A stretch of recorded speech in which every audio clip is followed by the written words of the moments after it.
Hey folks, welcome to another edition of Fitness Friday Posi-TIPS with Rachelle. Folks, we're on Fitness Friday. It is always the best day of the week. Gotta love it. Folks, last week I shared a story time regarding my 28th fitness anniversary in Louisiana, and it was certainly a time of great reflection for me. I reflected on my fitness journey and just how it's changed and evolved over the years. And like I mentioned last week, spent roughly 26 years of the 28 years with that mindset that was highly adaptive. Just like walk into a facility, regardless of what the temperature was, whatever this and that, made it work. Hey, that's great. But I recognized starting in 2020 during the pandemic, I shifted. There was a mental shift. It's so clear to me. I have great clarity about this now. Where I had a mental shift and said, you know what? I'm all about consistency in terms of the actual facilities in which I work out, moving forward. And so it is amazing. And I shared this on a Fitness Friday where I talked about how I drove to Louisiana for the very first time, in all these years, because I had flown, but during the pandemic, remember that was that situation. It was extremely easy to rent a car during 2020. And so I drove down. And so I remember in hotel choices, I was very particular.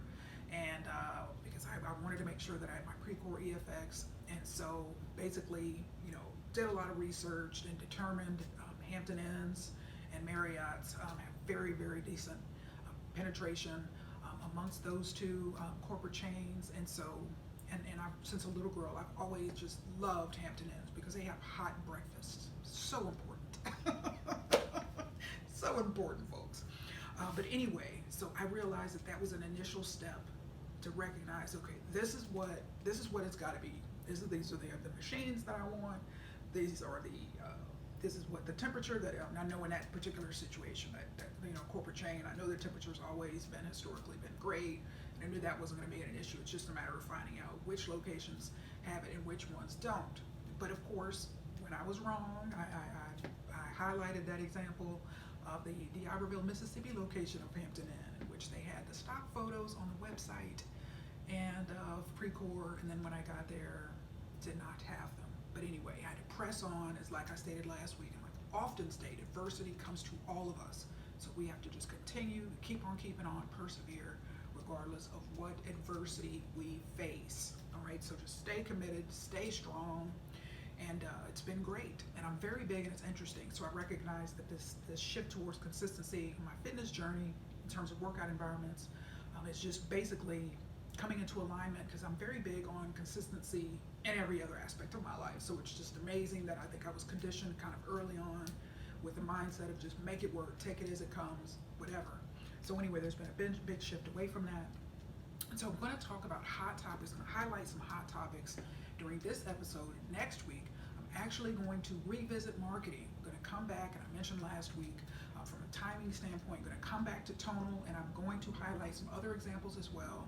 And I'm going to divide it into 2 episodes because there's quite a bit for tonal, but I'm going to have some additional fitness industry examples from a marketing perspective, as well as non-fitness industry examples, as I often do. So just wanted to highlight that.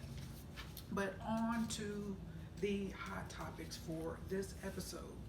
First off, I want to highlight a club industry article that was written by Pam Colfall, the content director, and it was published on May 24th. The title of it is Senate Fails to Pass Bill Giving $2 billion in Grants to Gyms.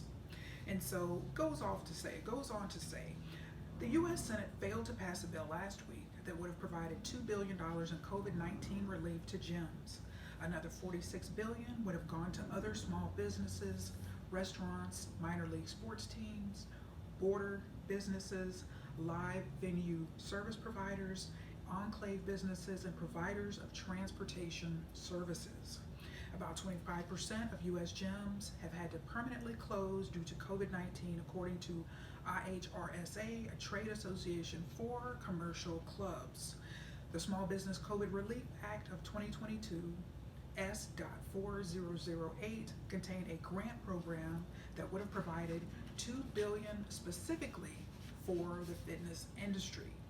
That portion of the bill stemmed from the GYMS Act, which had 30 sponsors in the Senate and 150 in the House of Representatives, according to IHRSA, which lobbies for the industry. Despite a vote of 52 to 43 in favor of passage, the bill needed 60 votes to move forward. 5 Republican senators, including the bill's co-sponsor Roger Wicker, Republican from Mississippi, voted for it, along with all voting Democratic senators, including the other co-sponsor, Senator Ben Cardin, Democrat, Maryland.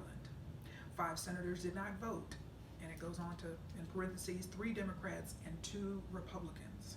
Opponents of the bill said it would have had a detrimental effect on the federal deficit and inflation, according to The Hill. IHRSA shared on its website, while we are disappointed by the outcome, we are heartened that our industry now has a voice and a seat at the table. We look forward to working with our new champions in the House and Senate to continue strengthening our voice in Washington and work to build a brighter future for the industry. I want to make sure to provide an update for that because I've mentioned that over the last probably year, the updates that have come along regarding this particular, the potential for the legislation, of course, and then we could see the final outcome after the legislation was drafted. And this, of course, the final outcome is that the bill did not pass. Next, I want to highlight an example that talks about, because you know in the month of May each year, is Mental Health Awareness Month. And so this article was actually published on April 14th. I was on hiatus by club industry staff. It appeared in Club Industry. The title of this article is Mental Health is Top Reason Americans Exercise per Mentel Report. And it goes on to say, 78% of exercisers said that mental emotional well-being was the number one reason for exercising, while 76% said that physical well-being was the number one reason, according to research company Mentel. The survey of U.S. consumers found that regular exercisers seem to want to exercise at their gym rather than at home. Just 15% said that digital fitness platforms have eliminated the need for gyms, and 29% said they like the community aspect of being a member at a health club.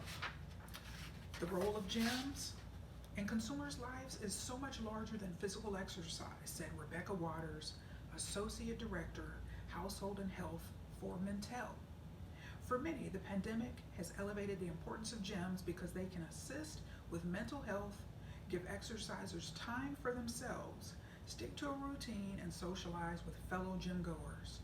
According to research firm Mentel's global COVID-19 tracker, over half of Americans said that the pandemic made them realize they want to take better care of their mental health.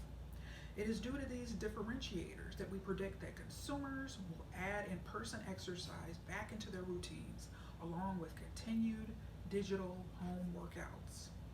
Exercise habits have changed since the COVID-19 pandemic, the survey found.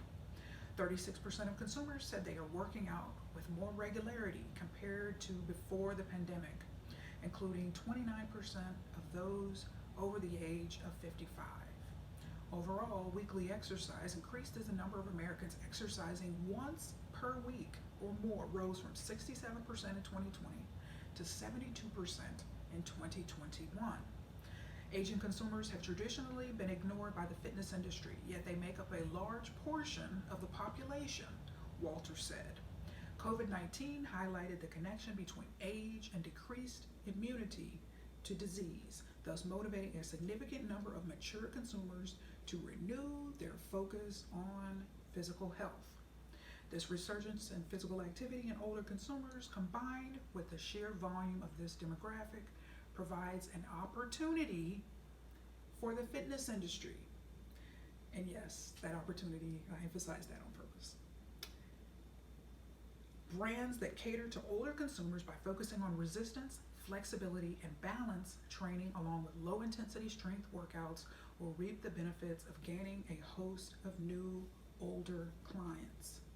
Lack of enjoyment was cited less today than prior to the pandemic as a reason for not exercising, with just 41% of non-exercisers offering that as a reason for not working out, compared to 49% who gave that answer in 2020, according to Mentel. Final point I want to highlight, so I'm not going to skip this in the interest of a few more paragraphs in the interest of time, I'm concluding by stating, meanwhile, 35% of consumers said that using exercise as time to themselves motivated them to work out.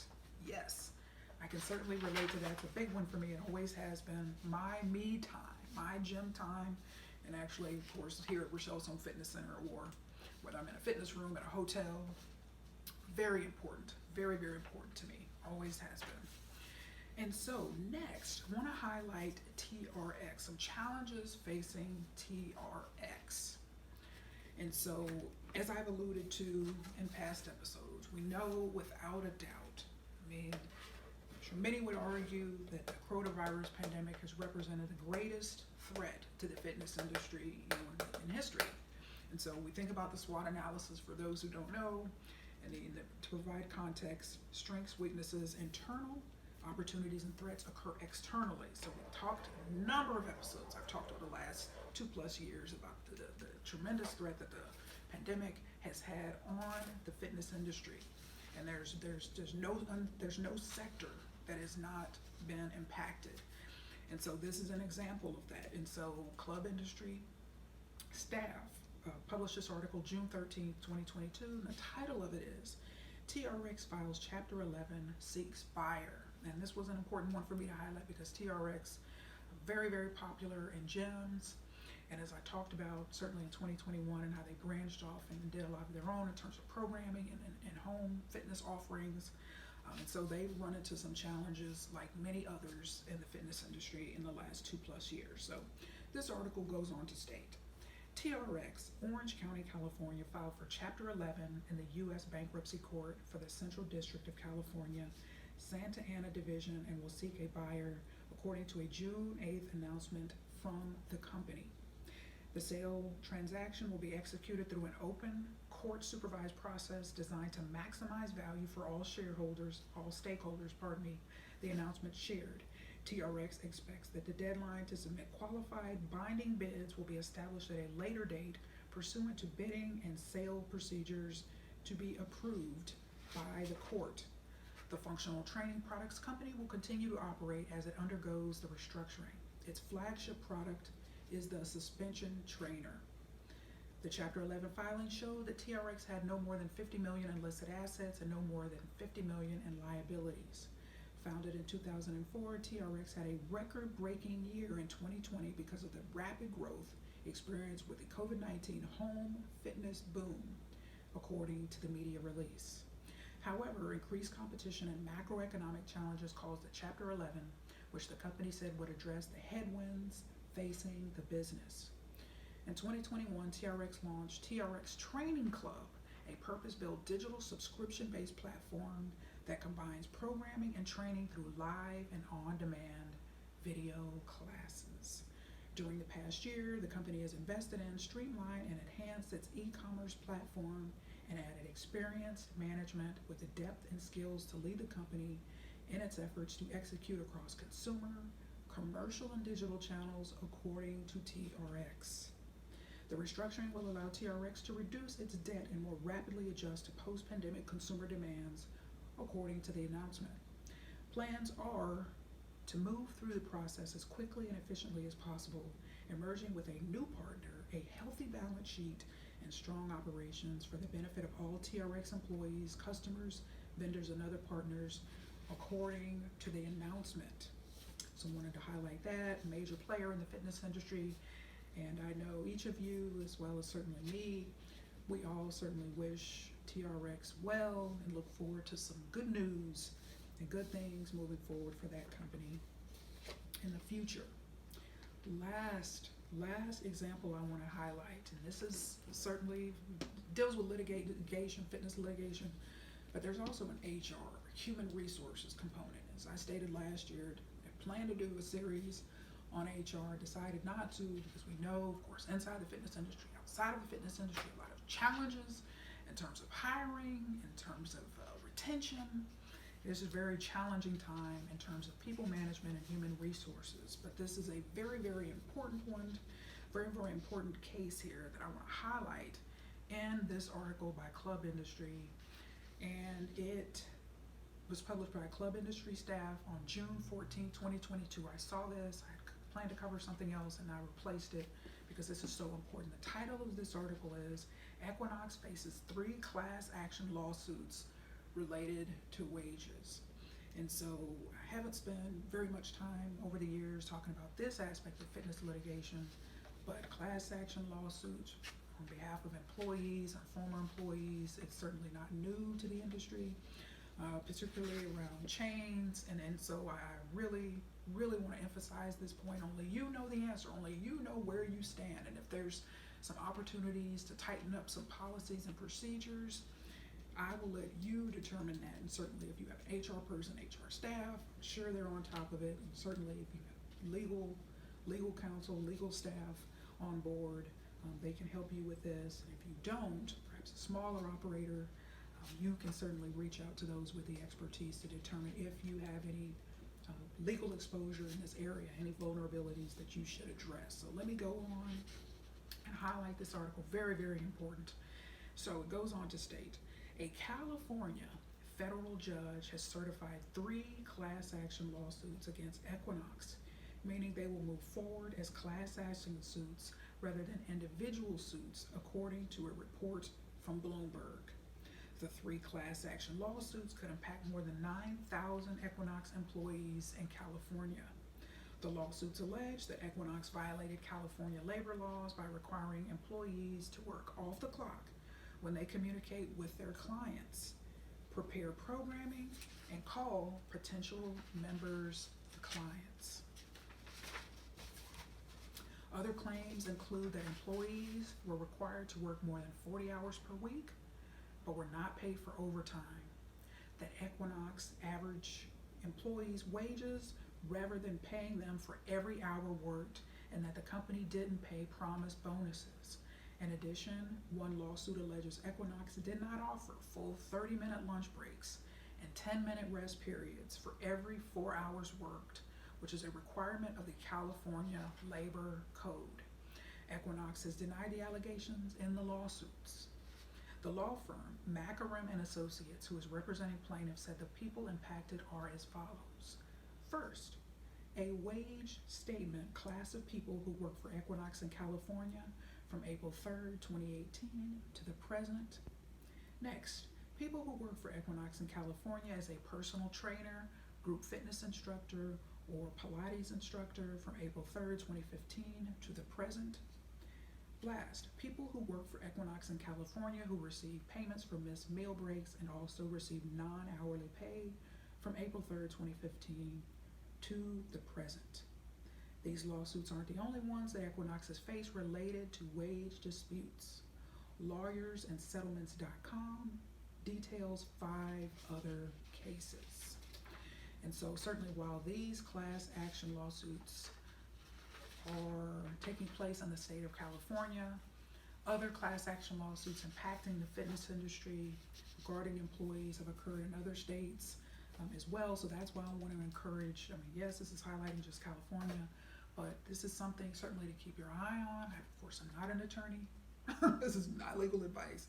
And so that's why I recommend that you reach out to the proper individuals in this particular case to see, do you have any legal exposure, particularly, again, not just in the fitness industry. We all have seen with our own eyes at retail and other areas where there's worker shortages, staff shortages, and so the potential, I'm just saying as a layperson here, certainly the potential is certainly there for there to be, missed breaks and things like that. And so this is something across the spectrum, across various industries when you were dealing with worker shortages and things like that, particularly now in today's work environment, today's tight, job market. And so this is something, this is a case, this is an article I wanted to highlight, just only you know where you stand. And you can reach out if necessary to the appropriate individuals for assistance with this. But this is something, like I said, this is not the first case in terms of, employee class action against an entity within the fitness industry. This has happened in other cases before and other fitness entities within the space. So it's so important just to stay on top of things like this. And certainly we'll keep you posted if I come across any updates as this particular case unfolds, folks. So that is all I have for you today. I wanted to highlight these 4 cases, these 4 examples, these 4 articles that just impact the industry in various aspects. certainly, like I said, wish TRX well. There's a lot of entities within the fitness industry that are certainly counted on and continue to count on that success, the success of TRX. And I've highlighted them. It was last year as a marketing example, and some of the examples and some of what they were doing in terms of home-based fitness and marketing. And so, folks, stay tuned for next week, where yes, I'm going to kick off a 2-episode series here, Marketing Revisited, as promised earlier this year. I told you I was going to come back to it because I want to be fair to Tonal, because Tonal has shifted their focus, and so I'm going to talk more about that, going to split it up over a couple of episodes. And so it's going to be fun, it's going to be fun, and it's going to be fun. And so until then, remember, I am positively passionate about your fitness, success, and leadership. Make it a great